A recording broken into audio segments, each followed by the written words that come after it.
She does your edits? Wow, your edits are so good. Yeah, Kelly kills it. Yeah, she does them all.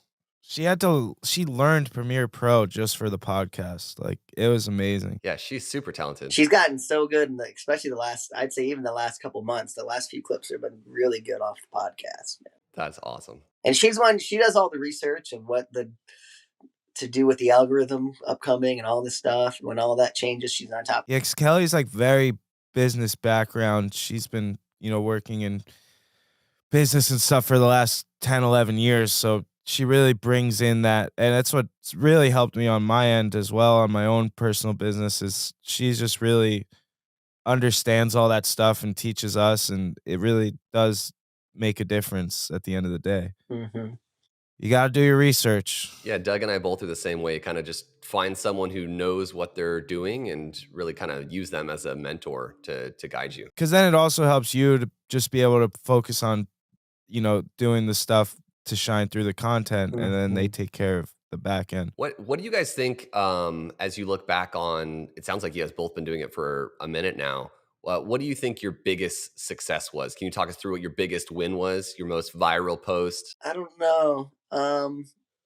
I mean, my biggest win is being able to skate for a living is kind of my thing, and using my platform as a tool, for sponsorship through skateboarding, to help me get where I'm at. You know what I mean? I think the social media is more of like it's a promotion is what it is. I think for us, promoting ourselves to get jobs, to get brand ambassadorships and stuff like that. That's the biggest win. Yeah, can you expand on that a little more? So I think both of you have sponsorships and partnerships, and then I think even beyond that, you guys have these nonprofits and things that you're working on. Can you talk to the audience a little more about sort of what your partnerships are right now, and then what you're wanting to do with them? Yeah, a lot of them are small ones. They're just like one off or two off. A brand will reach out and say, "Hey, can you do X amount of videos for X amount of money?" And then you negotiate them and figure out a price and what you're willing to do depending on kind of your numbers and stuff like that.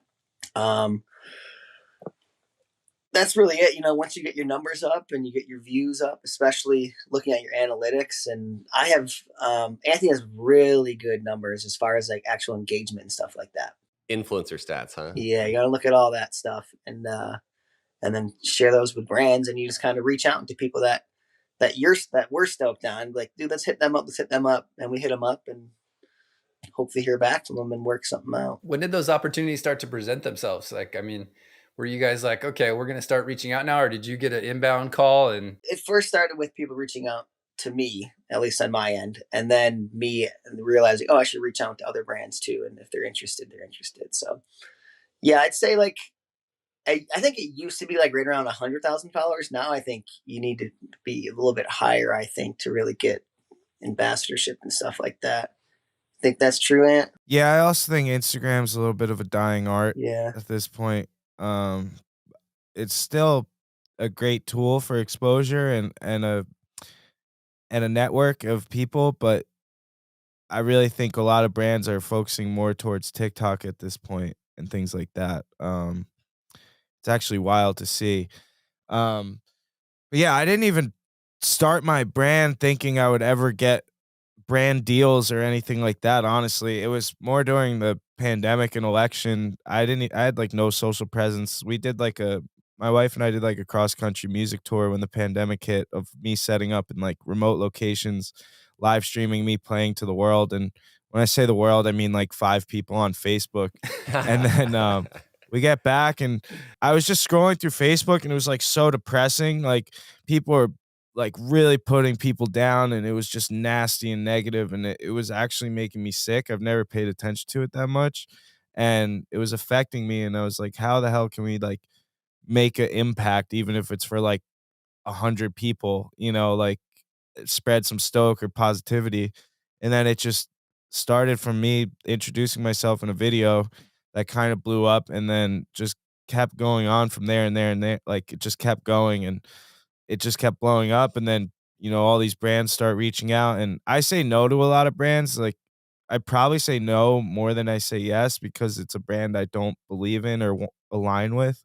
So I really try to only align myself with brands that it's like an organic, like I'm stoked, like Dan said, you're stoked on them and they're stoked about what you're doing. So that mutual relationship, and it's really a lot of, outreach, and also just the last 2 years have been pretty much like reactive for me, like just completely responding to things and trying to figure things out. And then you like always second guess yourself because like you'll say a price and they don't even blink, and you're like, did I just sell myself so short? Like, so it's a lot of like, it's weird. It's a lot of learning as you go because it's a lot of this stuff is, it's influencer or whatever you want to call it has been around for a long time, but like all the new avenues are so different. There's no real like roadmap yet for everything. Well, I think you really nailed it there when you said that, you don't fuck with brands that, don't align with your values. Cause I mean, you could say yes to everything and make a lot of short-term cash. And then